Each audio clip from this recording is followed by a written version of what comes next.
एकेकाळी महाराष्ट्रातील एका छोट्या गावात रोहित नावाचा एक तरुण राहत होता. रोहित हा शाळेतील सरासरी विद्यार्थी होता, पण एक यशस्वी व्यापारी बनण्याची त्याची मोठी स्वप्ने होती. आपल्या कुटुंबाची आर्थिक परिस्थिती फारशी चांगली नाही हे त्याला माहीत होते आणि त्याला ते बदलायचे होते. अनेक अडचणी आणि अडथळ्यांचा सामना करूनही त्यांनी आपले स्वप्न कधीच सोडले नाही. स्थानिक बाजारपेठेत भाजीपाला विकण्याचा छोटासा व्यवसाय सुरू करून रोहितने आपला प्रवास सुरू केला. सकाळी लवकर उठून रात्री उशिरापर्यंत काम करत तो रोज मेहनत करत असे. त्याचा व्यवसाय हळूहळू वाढू लागला आणि त्याने बाजारात नाव कमवायला सुरुवात केली. मात्र रोहितचे यश आव्हानांशिवाय आले नाही. त्याला बाजारातील इतर विक्रेत्यांकडून कठोर स्पर्धेचा सामना करावा लागला आणि त्याची उत्पादने नेहमीच सर्वोत्तम दर्जाची नसतात.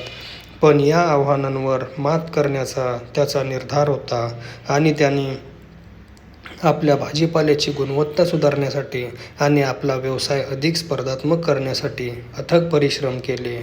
जसजसा त्याचा व्यवसाय वाढत गेला तसतसे रोहितने कुक्कुटपालन आणि दुग्धजन्य पदार्थ यासारख्या इतर उद्योगांमध्ये गुंतवणूक करण्यास सुरुवात केली.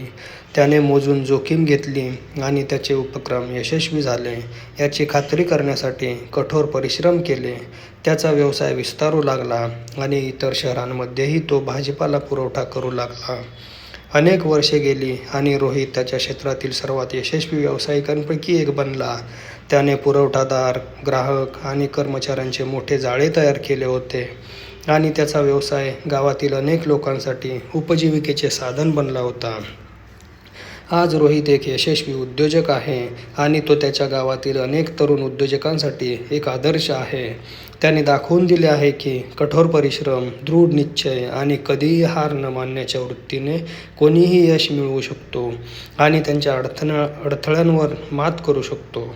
रोहितच्या यशाची कहाणी म्हणजे कठोर परिश्रम आणि चिकाटीच्या बळाचा दाखला आहे. अनेक आव्हाने आणि अडथळ्यांचा सामना करूनही रोहितने आपले स्वप्न कधीही सोडले नाही.